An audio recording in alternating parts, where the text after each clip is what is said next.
Hello everyone, welcome back to Keep It Dirty RC. Today we have the Twisted Fabco VS410 Mega Longleaf Conversion K10 on the bench. Yeah, I know that's a mouthful to say, but that's what it is. It's a VS410 Vanquish chassis. It's been converted from links to leafs thanks to Twisted Fabco's conversion kit, as the name suggests. This is the blue K10 that you see in all my videos if you watch them. The reason it's on the bench today is this front axle here I'm running overdrive in. For people who don't know what overdrive is, basically it's just a different gearing in the front axle than the rear axle to get your front wheels to spin a little bit faster than the rear wheels, so when you're going up over rocks and stuff, it'll help pull the front end down and over. And because the front wheels are spinning faster than the rear wheels, you're basically dragging the rear wheels almost like you would if you had a locked dig unit, but you know, not that extreme. It's just a slight difference.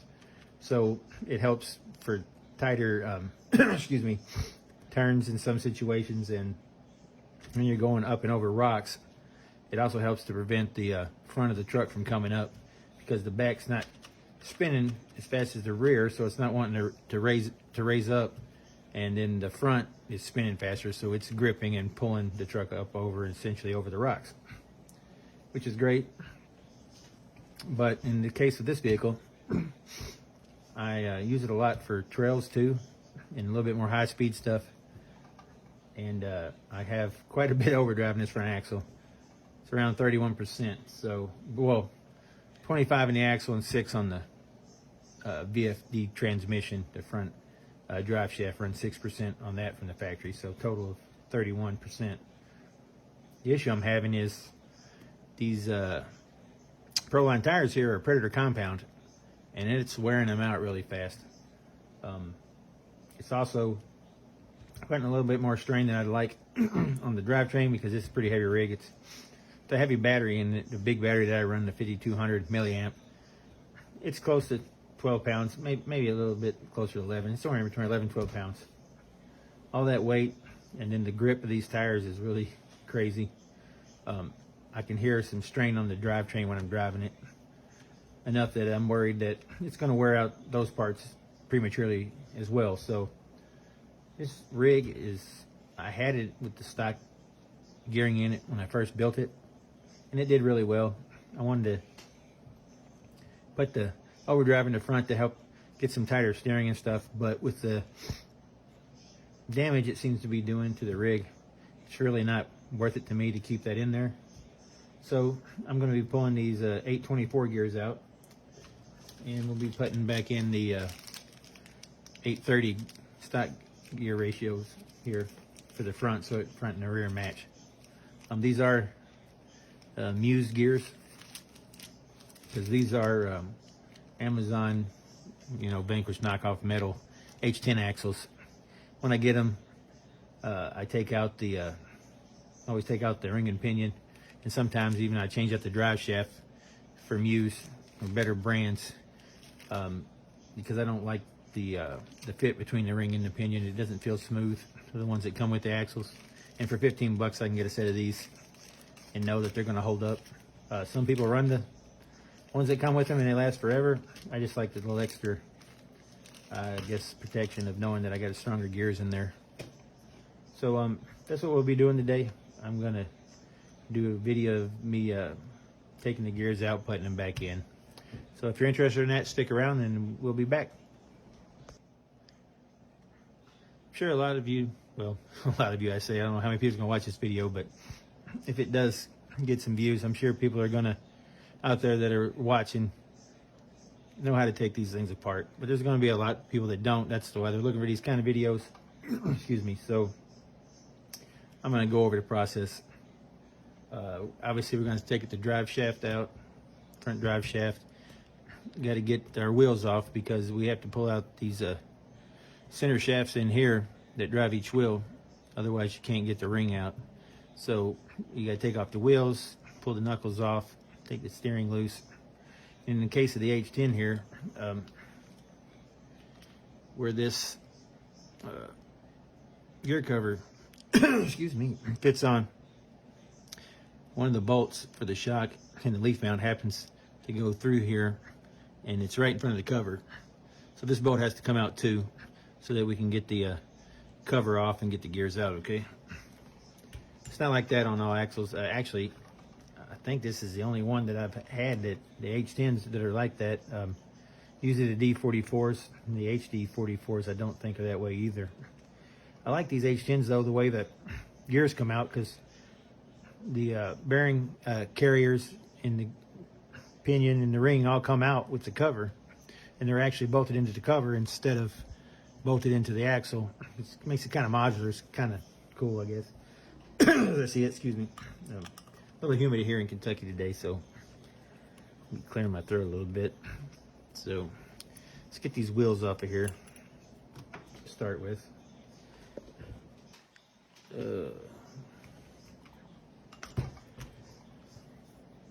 And then I might get this changed out and not like the performance, and then I'll go back and put the gears back in, but that's all part of it, right?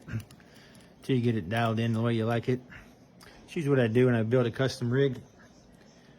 I have an idea of how I want things to go, so I throw it all together, and then I run it for a while. And as I run it, I either see or hear things that I do or don't like, and then I tweak the rig as I go. Sometimes the rig's great right out of the box. More often than not, though, I like to do little tweaks to it. Sorry for that stop in the video there, an interruption, but I got, like I said, here in Kentucky, it's pretty humid lately, and got some pollen or something in my throat. I had to get a drink of water, so I'm not coughing my head off on camera. Where was I? Anyway, we're gonna get the axle out of here now, so we gotta get this drive shaft out. And I do run Endura drive shafts on a lot of the custom rigs I built. Oh yeah, the custom rig. That reminded me what I was talking about. Let me finish this about the drive shafts here. Endura makes several different lengths and sizes, and they hold up pretty well. I mean, I'm sure they're not as good as some of the really high-end stuff, but I beat on them pretty good, and they last a long time. The cool part is they're relatively cheap, and you can buy the different sizes, measure, and get what you like and what'll work for a custom rig. And then once you have that size, and it's going to work well. Once those wear out, if you want to spend extra money and get a heavier duty one. All right, I'm back again. This might have been a bad day to start a video. For some reason, pollen or whatever is getting to me today. Anyway, like I was saying about the Endura drive shafts, they're relatively cheap. They're great, even if you just want to do a mock setups and stuff to get the sizes you need. And then once you have it dialed into the size and stuff you like, if you want to spend more money and get some what you believe is higher end, sturdier drive shafts, you have your sizes, and you didn't spend that much to get this all set up anyway. So don't need to take off the drive shaft, that half actually attached to the transmission, obviously. But back like I was saying about the custom rigs earlier, I build them, run them for a while. More often than not, I end up making tweaks as I go. Sometimes they're all set within a couple of runs. Other times I might be running something for 6 months, and I'll start looking at the parts here and seeing something like getting stressed, or maybe something that's rubbing, or once everything breaks in, the articulation stuff's just not quite right, and I'll adjust that too. It's all part of the fun of these custom rigs. It's always tweaking and stuff, but it comes a time when it levels off, it does what all you want it to do, and you just get out and you run it. And of course the part's going to break and stuff, and you can fix those, but you just replace with the same parts and everything. The setup's dialed in, and you don't have to worry about it anymore. Now, obviously, if you're, even when you buy ready-to-run kits and stuff, a lot of people aren't happy with how they come out of the box anyway, and they do a lot of modifications and stuff. It's kind of the same thing. All right. Now we have the drive shaft off out of the way, got the wheels out of the way, and get these knuckles off here so that we can get the axles out and it makes it easier to get to this shock that, like I said, we're gonna have to get out of here.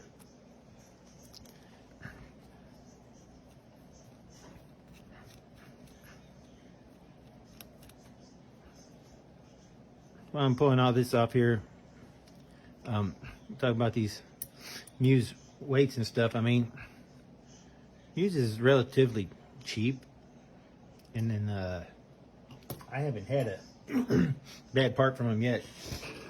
Everything seems to fit. Of course, if it doesn't, I'll massage it a little bit. I ain't that picky. I'm gonna save a little bit of money, and I just got to massage the part a little bit. I'm all right with that. Some people aren't, and that's fine too. If you continue to watch my videos and start to like them and watch them, and the more that I do, you'll see I'm more about function over form. I can save some money, or something doesn't look quite real pretty, especially if it's under the vehicle, but it works. It might even work better than something that looks pretty. I'm going to use it. I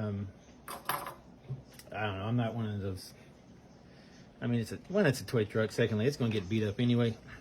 So why not, right? If it works, I got it laying around. It's going to save me $10, $20, $5, whatever. I'm going to use it. And you can agree with it or not agree with it. That's cool too. That's what's great about it. Hobby, you know, everybody's got their own things they like, their own opinions. You know, do whatever you like. If it works for you, man, it works for you. Let's see here. All right. Both these off. Sometimes these axles, there we go. They get a little stiff, don't want to come out. Now that we have that off there, the knuckle, you can see we can pull out the shafts here. I really don't run my custom rigs in that much water. If I do, you know, I don't know, it might be up to the bottom of the axle or so. I do use marine grease, but I just don't pack it in there crazy. I mean, there's no need in it for what I do. If you're going to be running in deep water and stuff, and it helps keep your parts from corroding or whatever, hey man, go for it. The only thing I do say about that is if you have like a TRX4 or something that has a locking unlocking diff,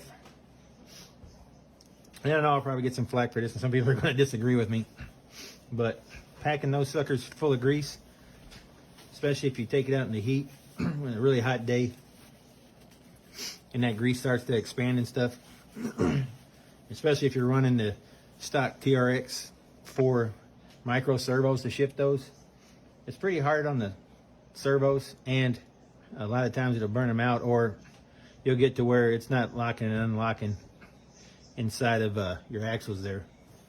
A lot of people don't agree with that. They say it's fine to do whatever. I know it's from my experience, that's what I've come across. So in those kind of axles, even if I run in water, I just put heavy grease out in the portals and stuff, but I try to keep the ring and pinion just enough in there to keep it lubed good so that that inner workings can lock and unlock. Excuse me. Another trick I do when I put the cover on the housing for the diff and stuff on the axle, I make almost like a gasket. I run grease around the outside of that metal cover before I put it back on, and then snug it down.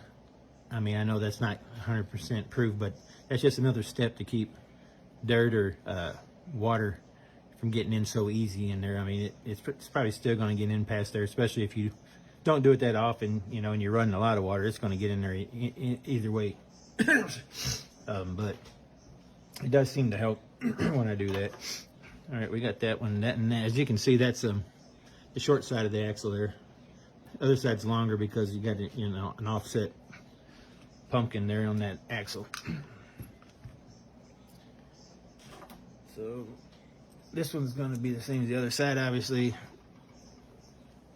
I'm probably going to cut the video here and get this out, and so I don't end up with a 2-hour-long video. So I'll be back here in a minute. And I'm back. I just watched the video because I like to see my progress as I'm going. I really do apologize for all the throat clearing and the coughing and stuff. It's just some allergies today. But I needed to get this done, and I wanted to make a video of it to get some out there of the processes that I do and stuff to help some people out, or people that are just interested in it. And like I said, I had to get this done, so I thought it would be a good time to make a video. Just so happened the weather's not cooperating with me today, but hopefully you guys will bear with me here, and I'll try not to clear my throat as much. I got the other knuckle and everything off, the other axle out. Axle shaft, I'm sorry. As you can see the difference there, like I said, it's an offset pumpkin, so you're going to have one long, one short.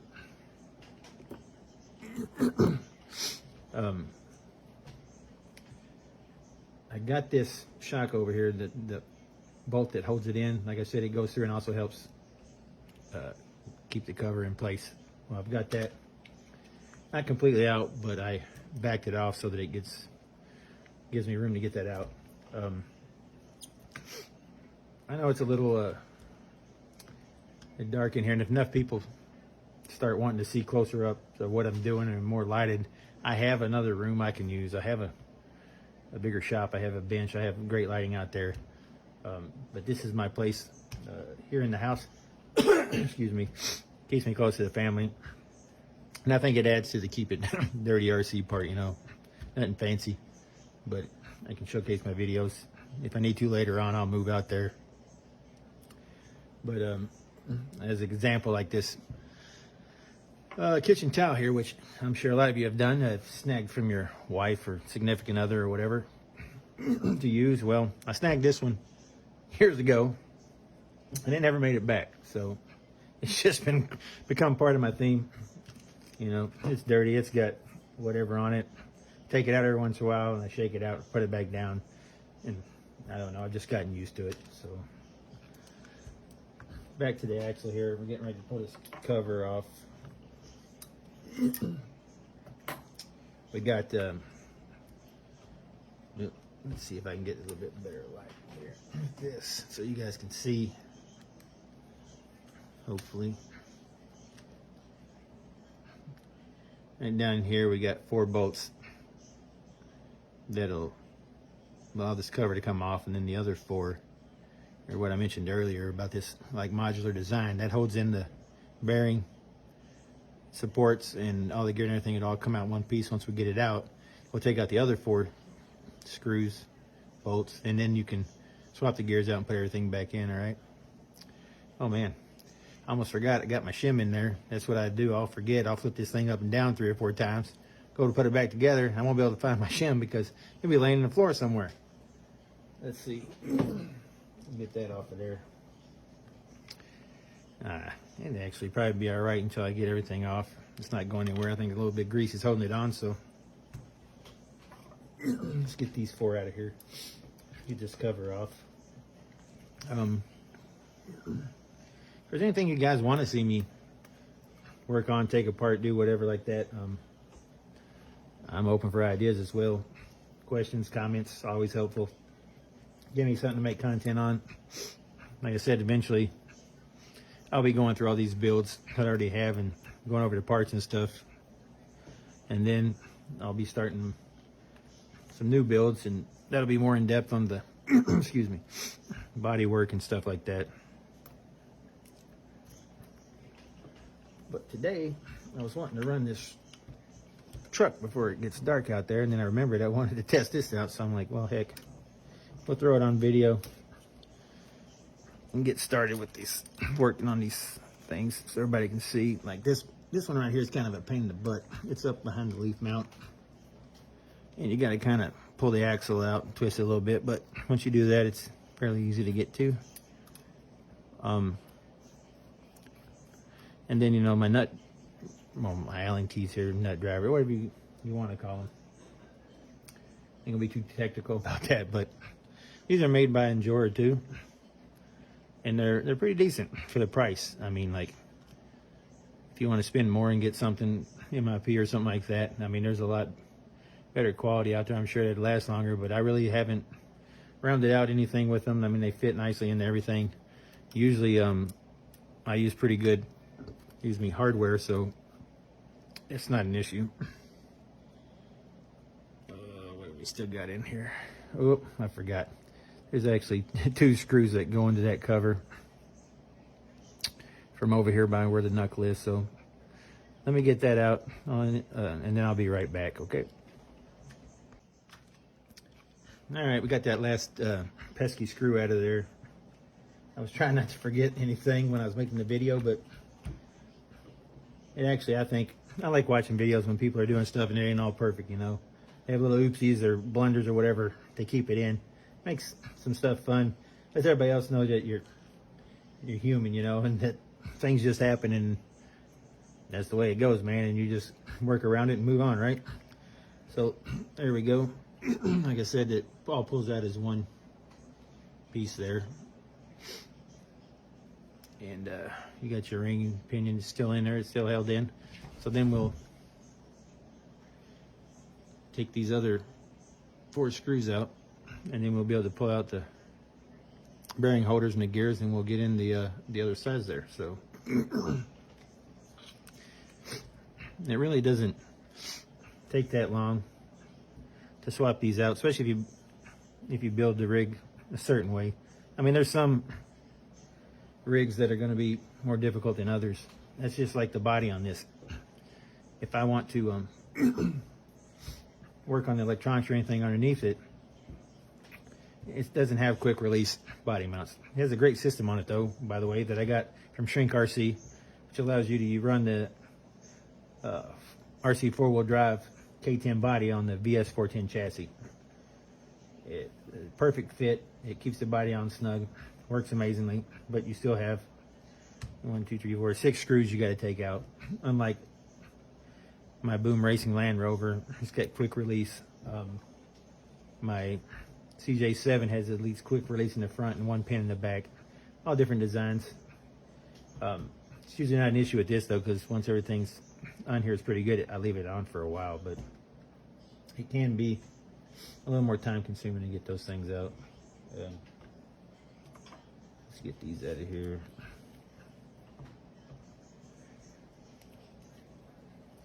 But like I was saying, it really, I mean, if you enjoy doing this stuff anyway, it doesn't take much time, and you know, it's relaxing actually.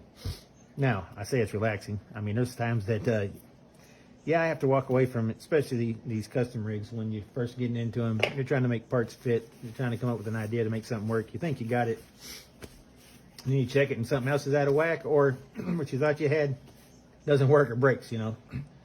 I mean, it can be frustrating, but, you know, it's a labor of love, right? However they say it. Overall, though, I enjoy building them and working on them as much, if not more, than, you know, running them. Heck, if I had an unlimited supply of money, I'd probably just build the darn things all the time, you know. Give them away, whatever. That's not the case, though, so I won't be giving away any rigs anytime soon. But, I don't know, if the channel gets big enough, I might build something and give it away, and we'll see how it goes, you know. As you can see here, like I said, I don't use a whole lot of grease on the inside because I don't put this in the water a lot, but it's enough to keep corrosion off, keep everything spinning good, and keep the wear down, right?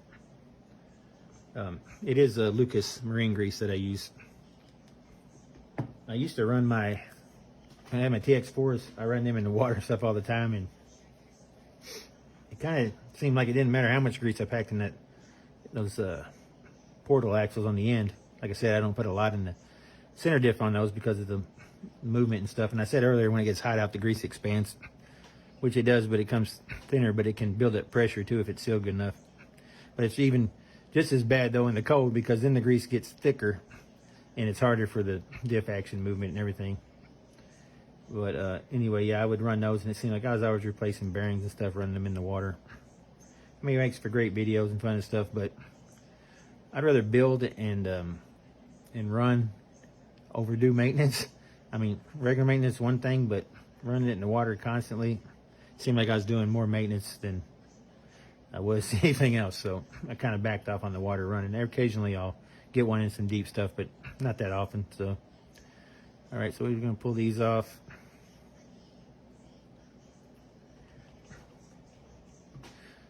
Now, another thing I'll say about the Muse gears, and especially the cheap ones that come in here, They only got 3 screws in them. I think like Vanquish gears, I believe, have 6. And I know the newer versions of the Boom Racing gears also have like a triangle cut in them, where when you mount the spool to the ring gear here, which the spool is the part that the axle shafts go into, and then you mount your ring to that spool.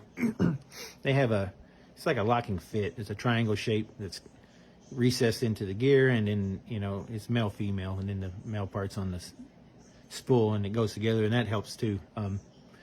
All that being said, I've never had a problem breaking these screws or these gears. I do some, if you watch my videos, I can do some tight spot scrawlings and stuff like that, but if my rig starts to bind up, I'm going to back off on it. I mean, I know what it can do and what it can't do, and I'm not just going to push it to the point of breaking it just for the sake of saying, hey, I made that line. I'm just not that guy, and I'm not going to do that. Some people do. Like I said, that's great. Makes for great content too, you know. Just costs a little bit more money, a little more, you know, effort in keeping stuff running, but I just prefer not to. You can see I scratch them up, I beat them up, but I don't abuse them. So anyway, as you can see on these music gear, oh, the other thing, these, before I forget, these small screws in here, when you put them in, do yourself a favor, put some blue Loctite on them. I wouldn't use red. I mean, I guess they're really never coming to, if you're never going to take it apart again, because there's really no need to take the spool and stuff apart, I guess use red. Those little screws are going to be hell to get out. If you got red Loctite on them, even if you're using heat, you'd be lucky you don't break them. But anyway, over time, those will come loose. And then it messes with your gear mesh, and you'll end up chewing up your gears, or you'll get a lot of slop in your axles. Don't ask me how I know, because first time I built something with this type of gearing and stuff was my Bob Ross CJ7, which I sold at Beat the Creek this year. It was a copper color. You can see that in my videos too. I took it up to Ohio to a friend's place and ran it. Got back home, started noticing that I had a lot of slop in the axles and stuff, in the wheels, you know, the whole drivetrain. So I pulled it apart, and then that's when I realized these screws had come loose, even though I'd snugged them down. So yeah, just throw some blue Loctite on there to save you a headache later on, save you some money, keep you from breaking down on the trail or whatever, you know. So kind of hard to see that. Let's see if I can. These Muse gears, they come with, you can see on there, it has the 80-24 tooth on there. This tells you got, you know, 8 tooth pinion and 24 tooth ring gear.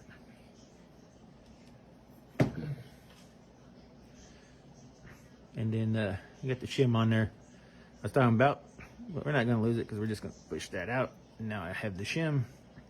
So what that shim is going to do is take up the slack.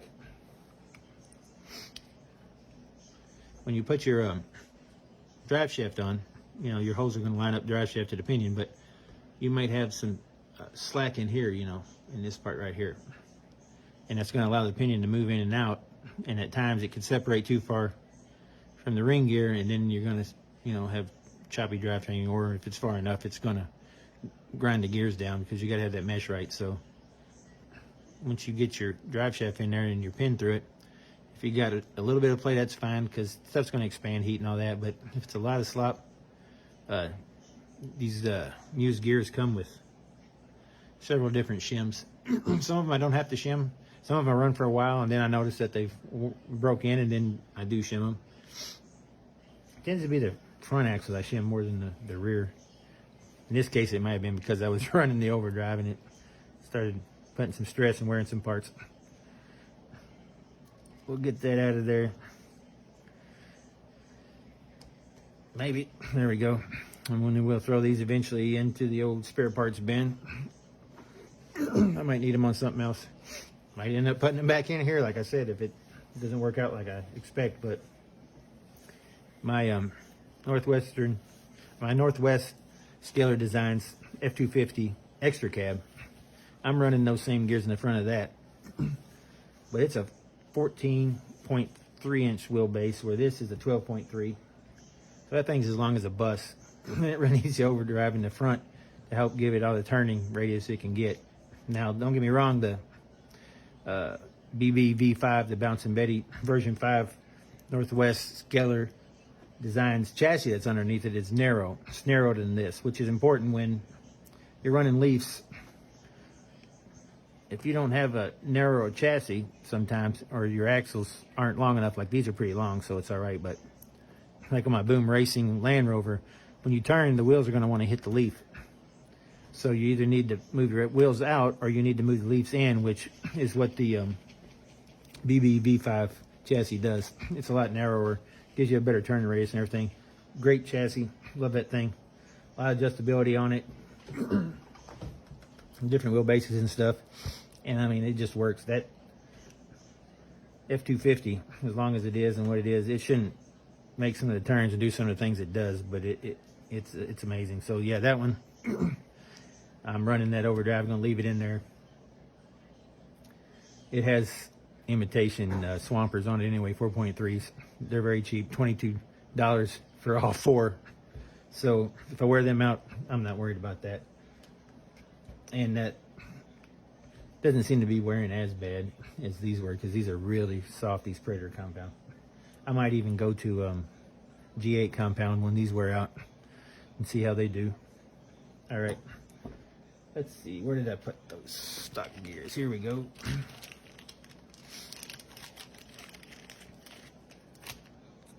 And these say, you know, obviously these are 80-30, which is going to match the rear now. So everything will be turning at the same speed, less stress on everything, and less tire wear, because, you know, it's not going to be slipping the front and dragging the back. So all this obviously is going to go back in and the reverse that it came out. So I'm going to spare you guys that. I mean, if you wanted to see it, let me know. I'll make another video about putting it back in, but I think you guys get the gist of it. So I'll be right back. All right, we got the axle all back together, the gears and everything in it. Everything's all back to how it was before we took it apart. Started making the video again at this point here to talk about the drive shafts. When you take these drive shafts apart and they slip out like this, you got your joints here. Your universal joints are the same on both ends. Now, I call it, and I think everybody else does, I can't quite remember, but I call it keeping them in phase. You want the same part of the drive shaft on this end to line up the same way on the other end, so that it doesn't throw it out of phase, which sometimes can cause binding and different things if they are. That's another good thing about these Endura shafts. From what I can tell, I've not been able to put them together out of phase. They have an offset in this star pattern here where they link together, and it won't allow you to throw them out of phase. It slips in on like that, and then they're lined up like they should be, and you don't really have to worry about it, which is pretty nice. Now, I was just, here it is. Thought I lost that. Remember that washer? Tiny washer. Before I started the video, I'm going to put this here, and then I thought I'd done lost it, but I found it. So now we're going to find out, since we put this stock set back in here, it may not have as much play between the ring and pinion, so I may not need this washer, but we're about to find out. Because if you don't need it, you don't want it too tight, because that's not good on the gears either. That's not good on the motor or anything. Everything's going to run hot. We're going to have more resistance. It's not going to end up being a good day out in the trails. May not be the first time you run it, but eventually it's going to be a problem. Unless you're super lucky, which most of the time I'm not. So it's going to come back and bite me in the butt. So let's get our pin in here. And then we're going to just get this up here, take this and try to move it back and forth. I mean, that's perfect. I mean, it may even be just a hair snug like it is. So you definitely do not want to put a washer in there, because that's attached to your pinion now. And since it's the end of the drive shaft is machined just right for the interference that we have between the pinion and the ring now, so it's not sliding back and forth. With the other set, after I ran it a little bit, and it broke in, which this one's already been broken in from before, but I started to get slop front to back, which means the pinion is moving toward and away from the ring gear, which is going to cause you a lot of trouble in there. You're going to have a catastrophe, you know. So I had put the shim in there. But with this set, I don't need it. So it's very important when you change out the gears to check that measurement there. Also, when you change out gears, ones that have been ran, they're kind of mated together. So, like, don't swap, you know, if you have a couple sets of these, you know, the 8024s or whatever, keep them together as a set. Because if you swap it from another one and it's worn in different, you can actually damage the gears pretty bad, or it's not going to be smooth. You may put it in and just be a little noisy, you'd be fine. But it's just like any parts that wear together. Just like if you had taken apart a engine and you pull out the cams, you pull out the lifters and stuff, you want to keep those lifters in the same position inside the head if it's overhead camera, in the block if it's not, whatever, because they're worn into that part and designed to fit. When you take them out and put them in another one, you might have more sloppy, you might have tighter clearances. It's not good. It's going to wear the parts prematurely, okay? So that goes with anything that has a, I don't know, just call it interference fit or whatever, two parts that work together. Once they break in, they need to stay together or stay in that spot for the longevity of the part and reliability, you know. So I'm going to make sure I got that pin tight enough now. Another trick with these pins here, which I don't have much problem really with crawling and stuff because we're not going that fast, but when I used to bash or I raced at the track or whatever, if you had anything like this, which most of the track don't have these, but they might have other pins that spin. Anyway, well, I guess four-wheel drive buggy, I used to run modified four-wheel drive buggy. You could have a shaft front to back. It gets you some, if you don't want to use Loctite, or if you want to use blue Loctite, that's easier to get in and out, but still can be a kind of a pain sometimes, especially if you run in water and stuff and you get corrosion in there. Get you some heat shrink tubing, electrical heat shrink tubing, the size of this. Cut you a thin strip. There's not a lot to work with here, but there's enough. Put it over that, you know, before you bolt it up, bolt everything down and slip it on there. Get you a heat gun. I have a heat gun, or you can use any kind of heat source. If you want to use a lighter, whatever, I've done that too. But shrink up that heat shrink around that pin. That way, even if it does come loose and you're out on a mile-long, 2-mile-long trail or something, some big event, beat the creek, whatever, Proline by the fire and stuff, you got a lot of running time. If it does get loose, it won't back out, it won't fall out. It might be a little sloppy, but that heat shrink tubing is going to hold that pin in there until you get back out. I mean, it'll hold it in there probably indefinitely, and if you don't notice it being sloppy, you're not going to, you know, it's not going to fall out. You're going to be fine. You're just going to keep going. That's just a little cheap trick. I mean, I know a lot of guys know it, but some of you might not, and that might be helpful to you. So I got this all back together now. It's a little dark. I might get some time to get it out and run. Like I said, I apologize for, whoop, I'm going to kick the camera over. I apologize for the clearing of the throat and everything today. The weather is just getting to me, and it happens to me at times.